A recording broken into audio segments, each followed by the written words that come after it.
Chaque jour, des informations méconnues et anecdotes croustillantes sur Dragon Ball à travers le Chrono à Times. Que s'est-il passé dans le monde de DB à telle ou telle date? On le découvre avec ce format, donc abonnez-vous. Surtout qu'on ne s'arrête pas sur les dates, ce n'est qu'un prétexte pour découvrir des infos que vous ne verrez probablement pas ailleurs.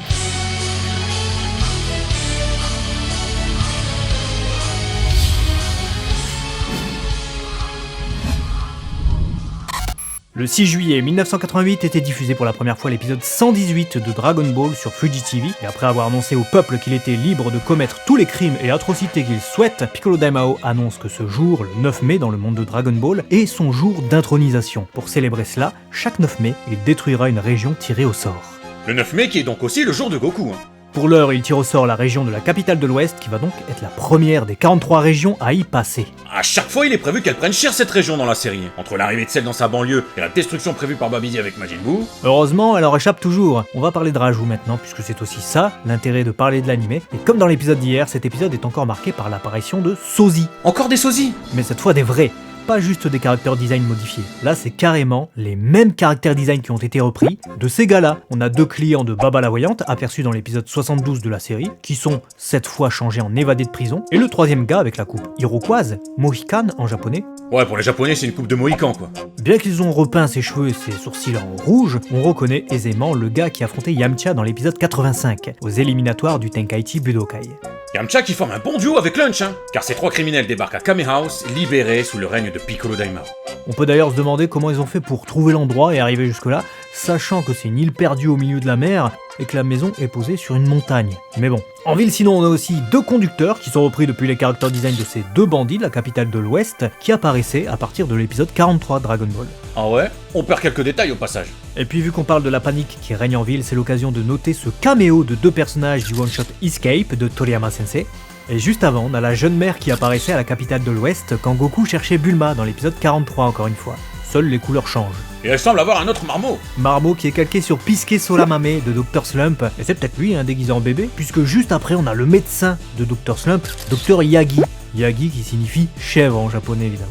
Puis ici c'est furtif, mais ce petit porte le même chapeau que Pisuke Soramame, et justement. Avec des oreilles de Mickey. Sinon on passe de la chèvre au chat, puisque le chat du Dr Brief dont on a parlé récemment dans ce Chrono à Times est nommé pour la première fois dans cet épisode. Il s'appelle Tama, Tama qui signifie boule. Pas étonnant pour une petite boule de poil. Celui-ci réapparaîtra ensuite dans DBZ et s'entendra plutôt bien avec numéro 16. Toujours dans les rajouts, Yajirobe tente de monter sur le Kintoon géant mais passe au travers. Comme avec Tao Pai Pai dans l'épisode 64, il ne lui arrive rien, même en tombant d'une telle hauteur. Sa forte résistance fait qu'il est simplement égratigné.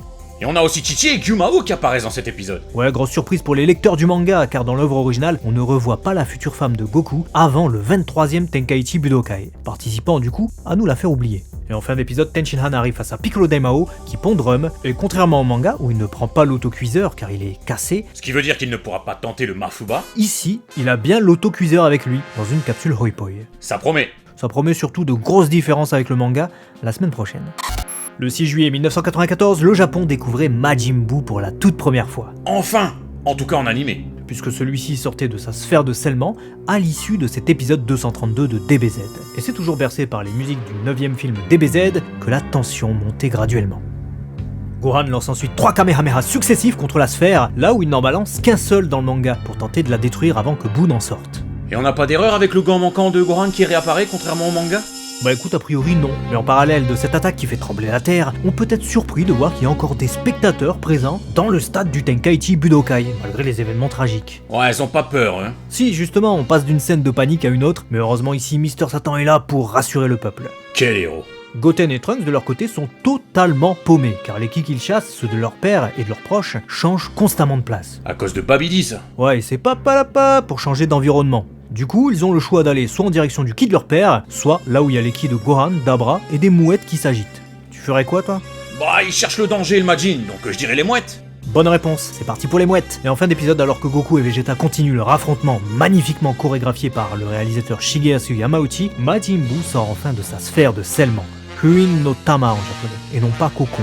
Tama, boule, comme on vient de le voir précédemment, donc sphère. Tout est lié dans cette émission. En tout cas, dès sa sortie, Majin Buu est immédiatement sous-estimé par tout le monde, tant son apparence ne trahit pas le danger réel qu'il représente.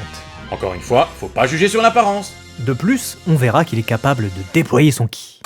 20 ans après, Kai rattrape encore une fois petit à petit les épisodes de DBZ, car dans cet épisode, Dabra passe enfin à l'action.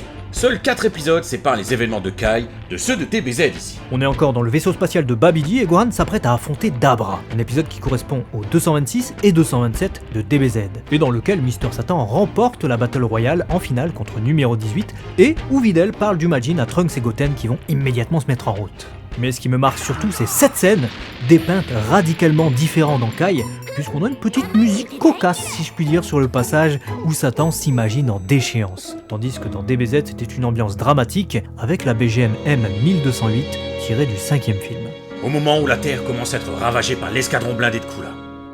Le 6 juillet 1993, les lecteurs du Weekly Shonen Jump numéro 31 découvraient le chapitre 429 de Dragon Ball.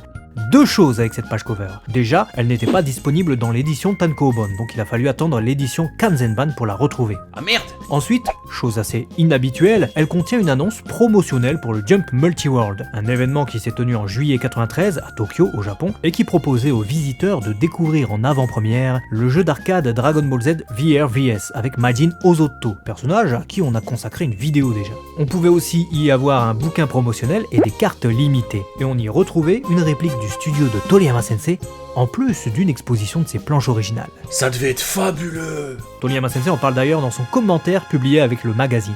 Ce chapitre se concentre principalement sur l'entraînement sinon, celui de Vegeta dans la salle de gravité avec son fils Trunks, Qui se transforme pour la première fois devant nous et devant son père en Super Saiyan.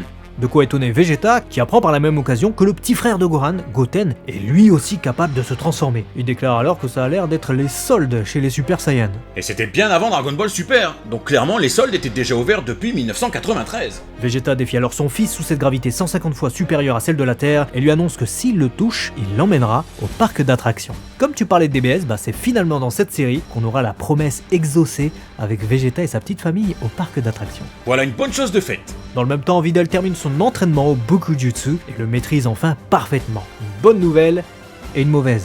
Ah bon, pourquoi? Elle gère et s'est volée désormais, mais son entraînement avec Gohan se termine, ce qui veut dire que on va plus trop la revoir avant le tournoi quoi. En tout cas, l'intrigue avance puisqu'elle parle famille avec Gohan. Enfin famille, elle parle de père quoi, de paternel. Ouais, Gohan explique que son père est mort, mais Goten dit qu'il reviendra pour le tournoi. Videl pense alors que leur père a abandonné sa famille, tandis qu'elle explique que le sien abuse un peu aussi, car il drague tout ce qui bouge depuis la mort de sa mère. Et ce n'est qu'en 2014, soit 21 ans plus tard, presque jour pour jour, qu'on apprendra le nom de la mère de Videl, dans une interview de Toriyama Sensei, donnée dans le Full Color volume 6 de l'arc Majin Buu. Elle s'appelle Miguelu en version originale, donc Miguel, une version hispanisée du prénom Michael, donc l'ange le plus éminent, qui a pour signification qui est comme Dieu en hébreu. Ranger des mots ensemble, ça fait sens. Petite erreur sinon ici, dans cette case où les gants de Videl disparaissent, et le chapitre se termine sur l'entraînement de Gohan qui débute enfin avec son frère, tous deux transformés en Super Saiyan. Seulement 10 jours pour apprendre à voler, c'est pas banal. Il attend quoi Kame Sennin pour s'y mettre? Le 6 juillet, c'est l'anniversaire de deux seiyuu ayant œuvré sur la licence. Tout d'abord, Rina Kitagawa, qui incarne Brianne de Château, de Brianne dans Dragon Ball Super. Elle apparaît sur ce rôle parodique de Magical Girl, car elle incarne Yuko Omori, alias Cure Huni, dans Precure, une série justement auto-parodiée par Toei, avec le personnage de Brianne. Puis un autre seiyuu de DBS, Eiji Hanawa, la voix originale de Jiren, qui fête aussi son anniversaire le 6 juillet. Quelle anecdote avez-vous préférée aujourd'hui? Dites-nous tout ça en commentaire. Prochainement, on en sélectionnera 2 pour être relevés dans un Chronoa Times. Merci à tous, abonnez-vous si ce n'est pas déjà fait et... Matane.